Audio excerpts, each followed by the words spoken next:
Hello and welcome to the Deb Calvert channel here on Bright Talk. I am really excited because I'm going to be announcing to you a change that I'm going to make here on this Bright Talk channel. And I first want to say thank you over the past 6 years or so to all of you who have helped build up this channel and been in touch with and informed this channel. It's always been operating, though, in two lanes. There's always been a series of webinars and presentations for those who are in sales management, like the one that we're about to jump into today, or the one you ought to sign up for before you leave. Next month, it's all about sales culture. And the other lane has always been more general management, often with an emphasis on the folks in HR who support managers. So I just want to let you know that starting in 2020, I am going to make this channel, my own personal channel, dedicated to the general management track. Sales managers, that means there's still going to be plenty here for you, but it's going to be less specific to sales. And the reason for that is because the other channel that I founded, which is called the Sales Experts channel here on Bright Talk, it's fully come into its own. And my sales management content belongs over there. There are hundreds of other sales experts from around the world who have contributed content there, and a library now of, I think we're getting close to 600 different presentations, all available on demand, free, fabulous. You should totally check it out. But that's where I'm going to put my emphasis in 2020 for the sales content. But please don't leave me here, because the management content should still be relevant for you too. Okay, now if you've never been to this channel, what I just said probably made no sense at all. Let me back up and welcome you and tell you that if you're new to Bright Talk, you'll want to notice a couple of things. Be sure and check out the gray bar that says attachments and links. If you drop that down, you'll see that that's where I've put some bonus content for you, including the slides from this presentation. If you want to download those and take notes as we go along, feel free to do that. I'd also like to encourage you there in the attachments and links to notice that I'd like to know more about you. I'd like to connect with you on LinkedIn. So I gave you a link to initiate that. I'll tell you about the other attachments as they come up and are more relevant in this presentation. In those gray tabs, there's also a place for you to post questions for me. I try to take those as they come or as they make sense. I like to weave the questions and answers logically into the presentation. So tell me what you're looking for, what I can answer anytime. Don't wait till the end.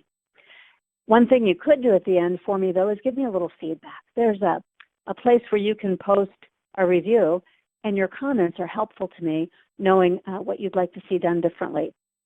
One last thing by way of logistics, and it's the orange button at the very bottom, the orange button that says Get Live Support Now. I have to tell you, Bright Talk, this platform, they are great, and they will help you resolve whatever that issue might be if you have one. They'll do a much better job than I will. So in the questions part, save that for questions for me about the presentation. If it's about the tech stuff, give that directly to Bright Talk. Okay, well, I'm Deb Calvert, obviously, and I've been putting a lot of content over the last 5 or 6 years on this channel and here on Bright Talk. I hope that you'll check out some other pieces of content. I've given you links to a few of the ones that are most relevant that stem from today's topic. Today's topic does serve very well as a part 2 to some of the previous presentations I've done here about coaching. And so I'm going to be referring to sales coaching a little differently than you may have heard it talked about in the past. I have a very strong point of view that coaching is not the same as managing. It's not the same as mentoring. I'll weave that in as we go, but please don't be surprised. And if you are curious about any of that, if it doesn't fully make sense, well, you've got some links there in the attachments that'll help you to get some clarity about that. My point of view and everything that I talk about comes from my own background as an author, researcher, speaker, and consultant. I formerly worked in a Fortune 500 company as a sales director and HR director, and I take real pride in being tuned into the field. I do a lot of research on the buyer side, and I spend a lot of time observing and coaching sales managers. So that's where it's all coming from. If we're going to talk about the sales process, and how you can be a coach and help people at every single phase of the sales process, there's one other piece that we have to talk about first. And it's this, because if you want your sales people, the frontline sellers, to dedicate more time to selling activities, presumably you do, that's where you want to coach them and help them to improve in the sales process steps. Well, the fact is they just might need more time too. They might be bogged down with non-selling work that keeps them from doing high quality and a sufficient quantity of work that actually advances the sale. And that could be a real barrier. It could be a true, actual barrier that their time is too deeply divided in too many different directions. But in a lot of cases, that's not a true barrier. It's more of a perceived barrier. It's a perception that your sellers have. Here's the point, though. Either way, real or perceived, you have to understand that if they believe it, that's what's determining the actions that they take. So they may be investing a lot of time in unprofitable sales efforts, or in lots of customer service, or in developing materials that you already have set up for them, and you can't understand why they take so much time in the office customizing proposals, for example. But let me just tell you why that is. Depending on the background and the experience they've had in the past, if a seller truly believes that they have to handhold a buyer, or that they have to babysit the internal processes, or that they can't trust members of the support team, if they have any kinds of beliefs like those, they are going to invest their time in activities that are non-selling activities, activities that you would not want them to be spending as much time on. So you have to help them. And coaches help people to change their perceptions. You can't just demand that they stop doing that unprofitable, low-value work. You have to create for them experiences that will give them new beliefs. You have to help shape their beliefs by making sure that the people you've given them as resources are truly up to the task, and that the people that you've hired are not so service-oriented that they enjoy that aspect of the work, and they will have strong relationships and tons of service, overboard levels of service that they provide to customers, as opposed to doing the work of selling. So those non-selling essentials potentially could be delegated, that they're represented in green on this graphic that you see. And then you have some other things that might be eroding selling time. I'm not saying these are bad things. I'm just saying that we have to keep them all in proportion, whether it be administrative tasks or attending certain kinds of non-departmental meetings, or perhaps it's training. Right? These are ways that people invest time now so that they can save time later. And you have to keep that in the proper proportion and make sure people understand it correctly. So as a sales coach, someone who, of course, might also be a manager, but as someone who's going to be focusing on helping people to improve their selling at every stage of the process, I'd encourage you to think about what's taking up their selling time first. You might try to teach them to do it better, but the fact is maybe they just need to do it more. And so I wanted to start there and introduce that into the conversation. Okay, for those who have joined a little late, just let me point out that I'm already taking questions. I appreciate them very much, and I'll try to answer them as they come. Now let's talk about why we should think about coaching at every stage of the sales process. These are 5 things that you can accomplish if you're operating as a coach. Now here again, I do want to step back and give you a little more definition about what I mean when I use the word coach. I said earlier that coaching is not the same as mentoring. Both are important, but they're not the same. Many managers go out into the field or hop on the phone with a seller, and those managers do a great job of mentoring. They do demonstrations. They jump in as part of the sales call to help make sure that the sale closes. They tell salespeople, this is the way to do it. they train them. All of these things, though, are mentoring. Mentors use a superior level of knowledge to show or tell someone else how they could do it better. I'm not saying that you should not be a mentor, but in today's presentation, we're talking about coaching, so I wanted to isolate coaching for what it is. Unlike mentors, coaches don't tell. Coaches extract what people already know, and they get people to think and use what they know in different ways. So coaches are asking questions. Coaches are holding up a mirror to reflect back to someone what they're doing so that a seller can identify for themselves what's working and what's not working. And they can set goals for themselves about what they'd like to do differently, where they'd like to improve, how they can be more successful. Managers, unlike coaches or mentors, managers tell people what to do using authority. They set standards and they tell people that those standards are expected. You have to meet the standards. Okay, so now let's talk about the coaching piece, the extracting and the promoting some self-discovery piece.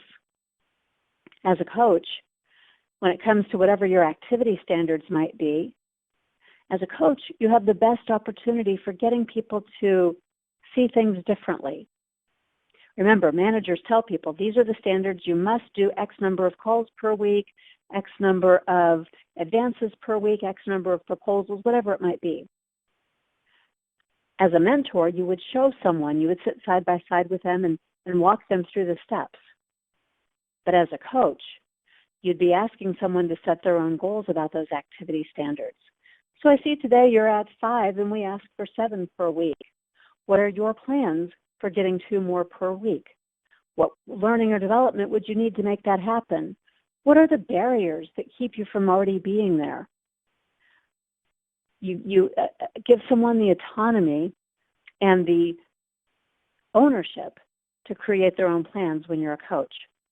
And by doing what I'm describing, you can't help it, you'll instantly develop the confidence in a person who's being coached because they sense then that their autonomy and the plans they're making for themselves and the voice they have in the process, that you're dignifying something very important as opposed to merely telling or showing them. As people become more confident, that naturally progresses into becoming more competent. So that's why we have the first 2 items here. But I want to tell you 3 other benefits of coaching.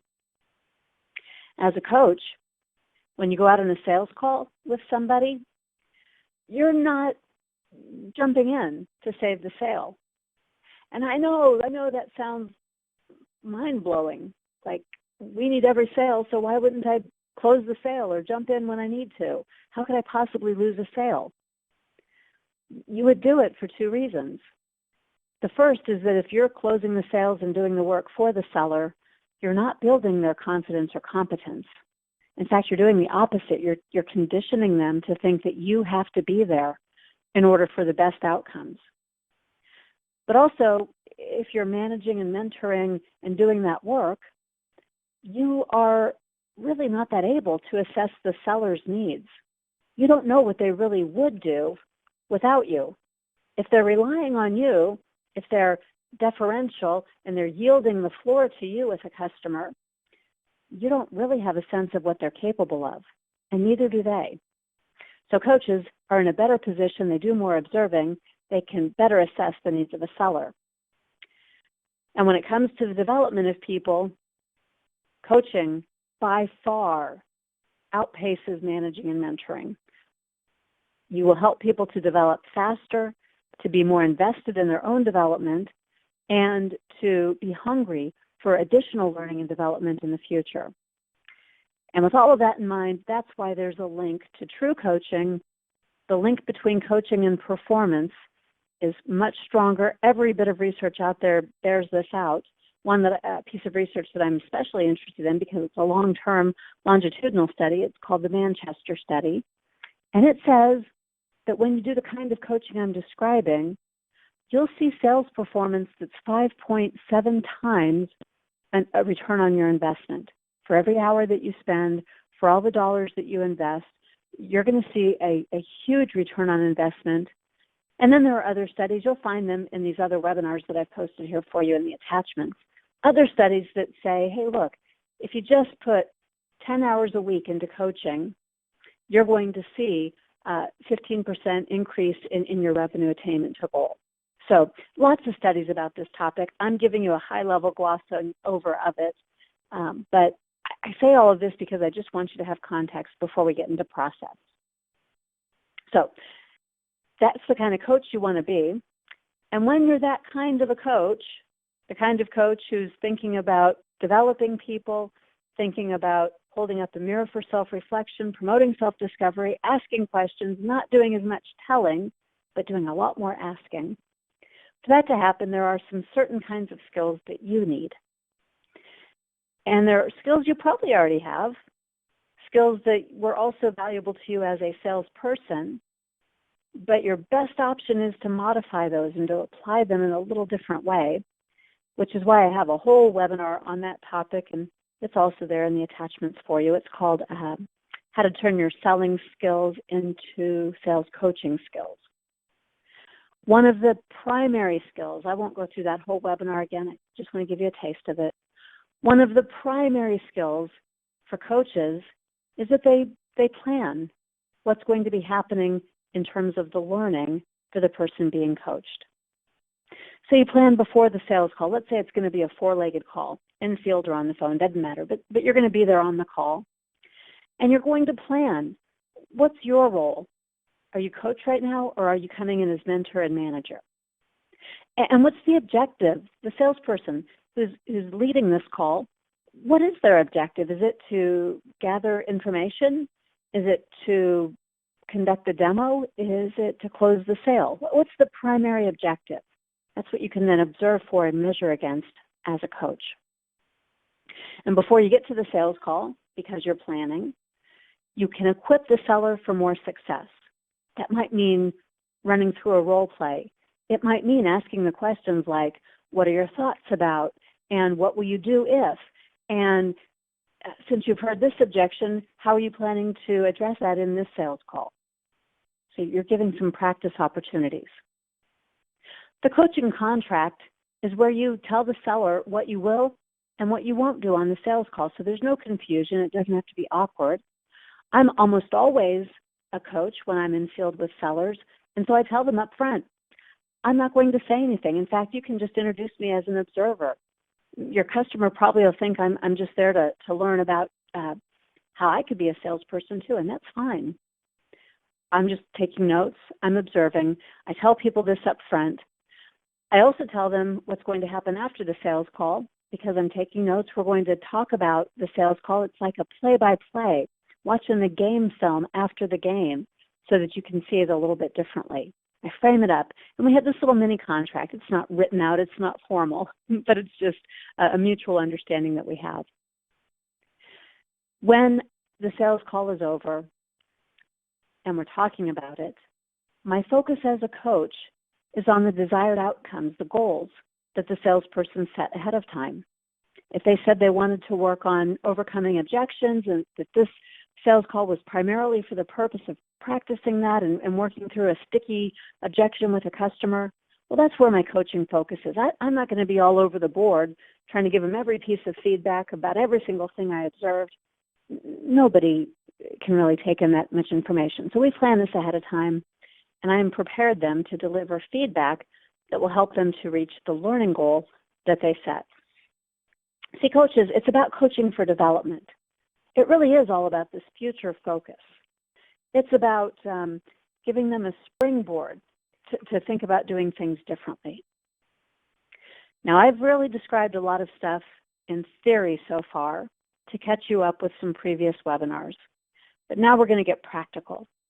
I'm going to give you a very simple model for coaching.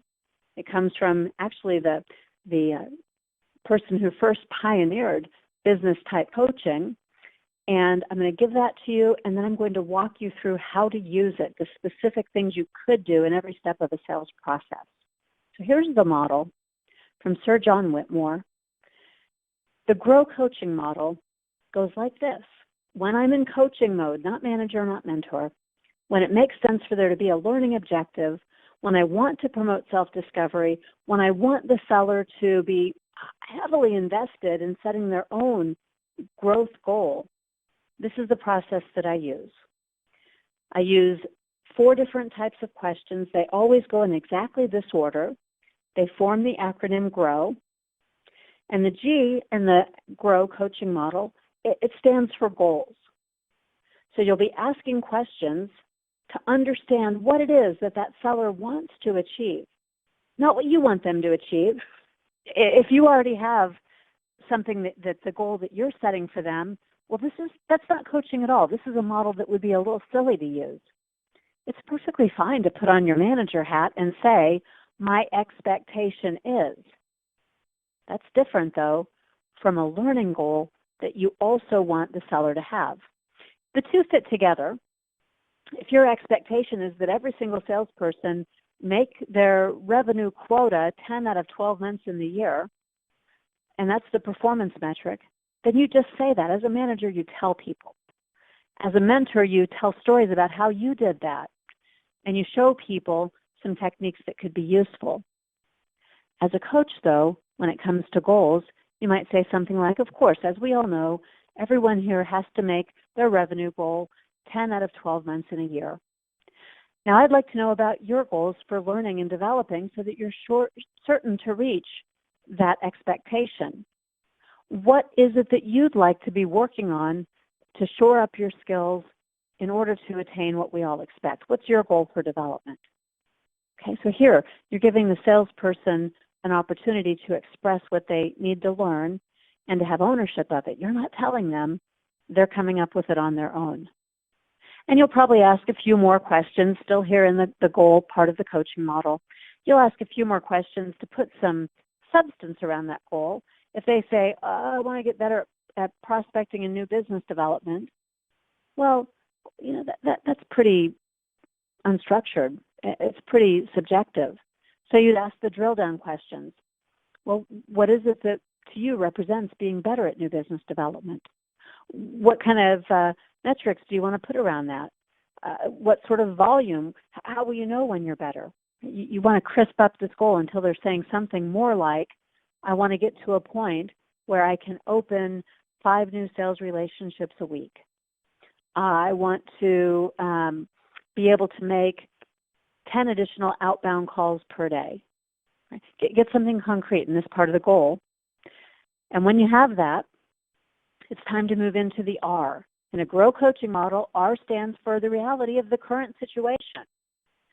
Reality is about whatever it is that could later on show up as an excuse for why they didn't reach the goal they just set.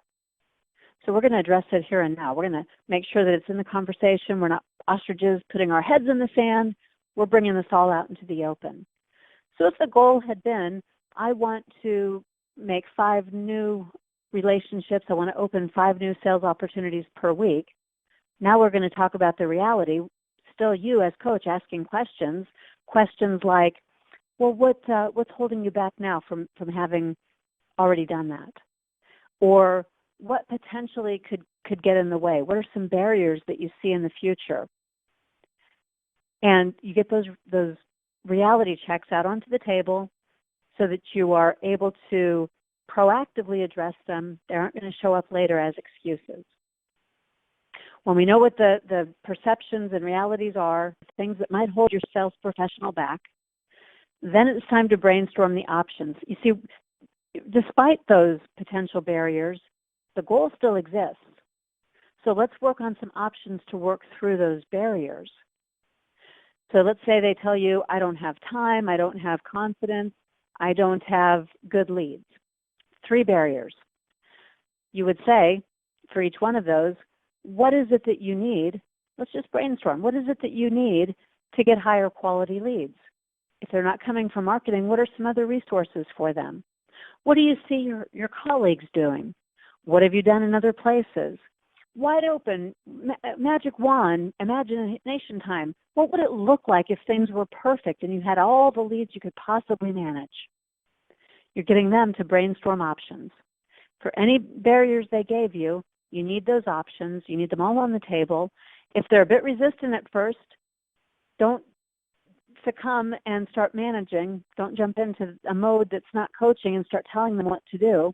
Hold out and say, I know that you have a lot of these answers already. Let me just hear your ideas.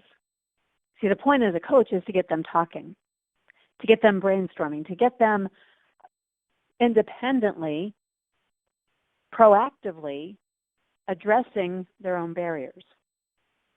Your expectation as a coach and your desire as a manager is for people to have the competence and the confidence to do this kind of work. And when you have several options out on the table, you've waited for them.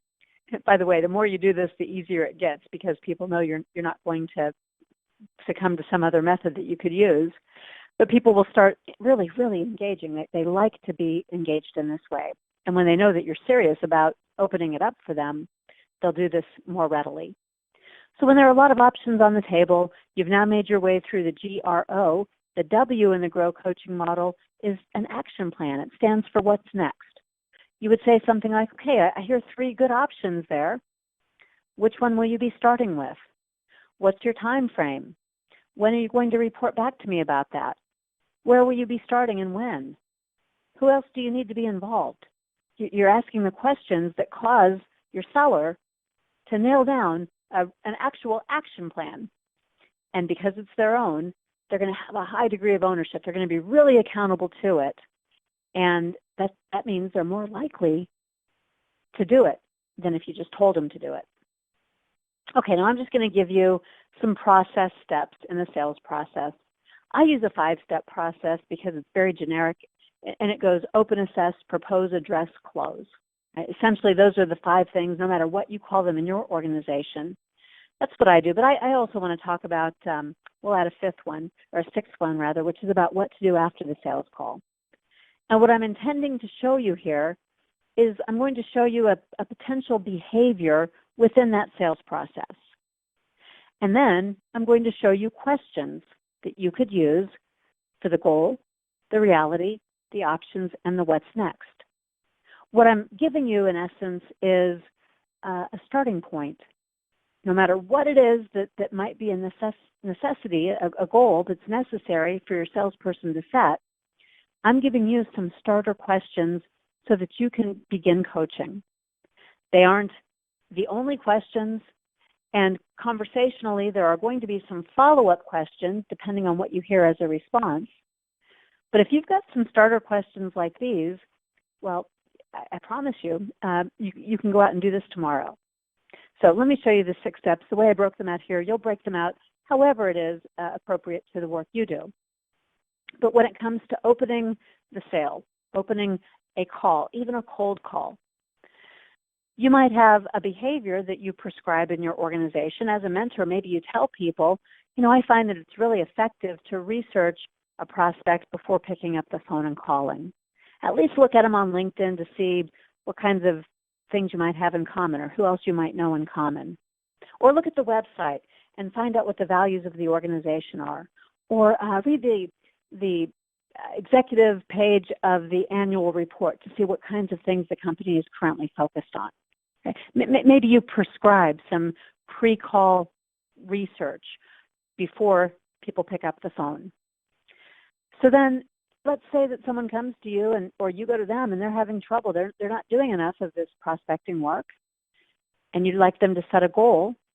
Maybe you say, one of the things that's important to do is to research prospects before cold calling, and now it's time to go into coaching mode. So your goal question would be, what's your plan? What do you want to do differently to gather information and feel prepared so that you can personalize your outreach? You could tell them, I am not intending to delegitimize the work you already do as a manager when you tell them.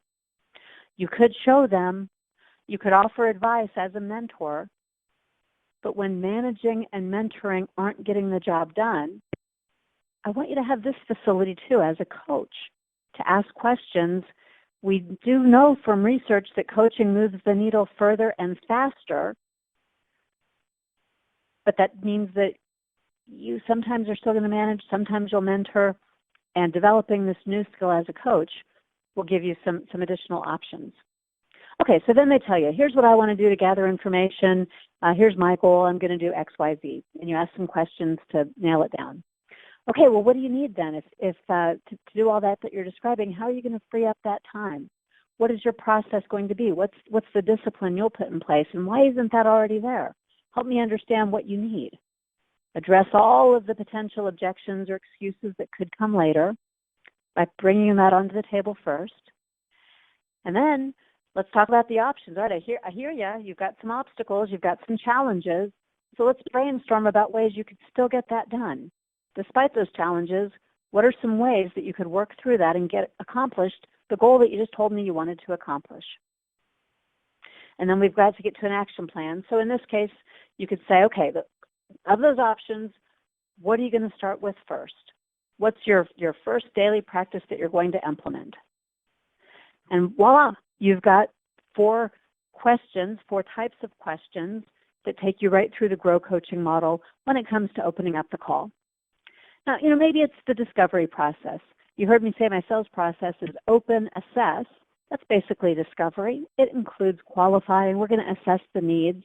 We're going to assess the fit that we might have for this particular customer. And if you see a seller struggling here with discovery, well, you know what I'm going to say. First of all, go out and buy the book, Discover Questions, Get You Connected for everybody on your sales team. It's a really good book. And the second thing I'm going to say is that you can operate as a coach to help them get down to the discrete functions, whatever they might be, the behaviors that will make them more effective. So if they said, I think I'm not very effective because I forget what my customers say. Here you are in goal mode now. All right, we know maybe then that it's a good idea to document more of their responses. So what notes do you want to have at the end of every conversation? If they told you they have this problem, it's an issue, then that's ripe for the opportunity to go into coach mode and help them to invent their own goal. Don't forget to bring out any potential lurking in the back of their mind objections. What's keeping you from doing that now? Let's talk about it. Okay, I understand that you feel that way. I understand that you're experiencing that. We're in options now. So give me 3 ways. Despite those feelings that you have about taking notes, give me 3 ways that you could overcome that and get the notes that you need. What are some options? And now out of those options, what are you actually going to do? So you're starting hopefully to see how this works. Now it's time for a proposal to go out, open, assess, propose, whether it's a demo, whether it's a written proposal, whether it's a one-call close, and this is all happening, your sales process happens all in a single call. It doesn't matter.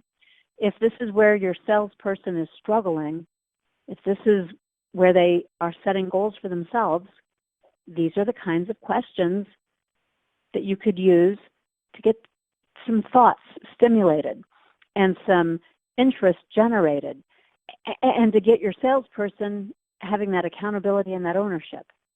Remember, this is for times when you telling them isn't going to work, you showing them isn't working. They've got their own ways of thinking and doing things, so we've got to tap into that, and that's what coaches do. There's the proposal stage, and then the next thing that happens in the sales process when it goes neatly and smoothly is that you've got objections, or you've got negotiations. You've got some loose ends that you have to wrap up before you can proceed to the close. This is a place where a lot of salespeople struggle. They'd rather duck and dodge the objections. They get, panicked when they hear an objection. So being able to help them set a goal to handle objections more effectively, to really have some open, vulnerable dialogue with them emotionally. What's keeping you from doing that when you hear objections? Mentally, describe it to me. What happens? Maybe it's even physical. Is there a sensation? And okay, I understand people have felt that way in the past. It's not new to sellers. But what do you think they've done? What are some options that you could explore that would help you to feel differently and be more effective despite those feelings? And you get them to create their own action plan. This is not about you doing the work for them. It's not about you being a counselor. This is coach, not couch. This is about you helping someone. You're facilitating a conversation where they create their own goal and see it all the way through to an action plan that they're going to implement for their own learning and development so that they can improve. And that's why coaching is one-to-one, by the way. This doesn't work as well in groups. Certainly there can be small group coaching, but it's a lot more sophisticated, and frankly, it's not all that well suited to the work of selling, where people need an opportunity to be heard and to work through their own barriers and to really think about those instead of minimizing them, which we often do accidentally. Just some additional ways. If closing is the issue, try to get to a behavior. What's a behavior that leads to a close? In this case, I've given the example of getting a contract upon agreement. So let's set a goal around that. Let's talk about the potential barriers. Let's talk about the options that'll get you through those barriers. And now let's get a plan. Let's put a plan in place. So open, assess, propose, address, close, whatever the steps in your sales process.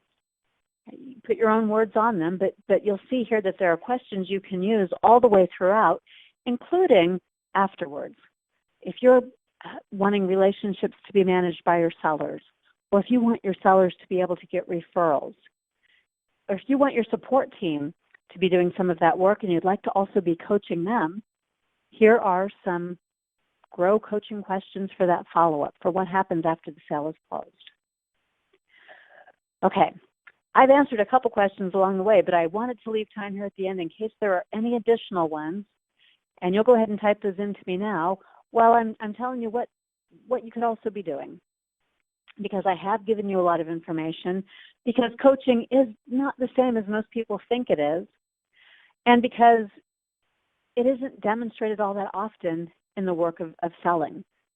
I say all of that because I have provided a lot of resources in the Connect to Sell blog and in the webinars on this channel, the Deb Calvert channel on Bright Talk, and in the training that I offer, whether it's online or in person or one-to-one coaching. I happen to be certified as an executive coach, and I've got a lot of credentials behind my name. You don't have to do any of that, but if you're looking for a resource that'll help you do what I've just described in this webinar, be in touch with me. Let me know how I can help. We'll get you what you need, and I'll point you toward the right resources. With that, I don't see any new questions, so thank you very much for being here. Be sure and sign up for next month's webinar. It's about sales culture, and it will wrap up the full series of 12 in this year, and then you'll migrate over to the Sales Experts channel, where you'll find some other really good content that'll help you to continue growing as a sales manager. I'm Deb Calvert. My company is People First Productivity Solutions. Thanks for being here.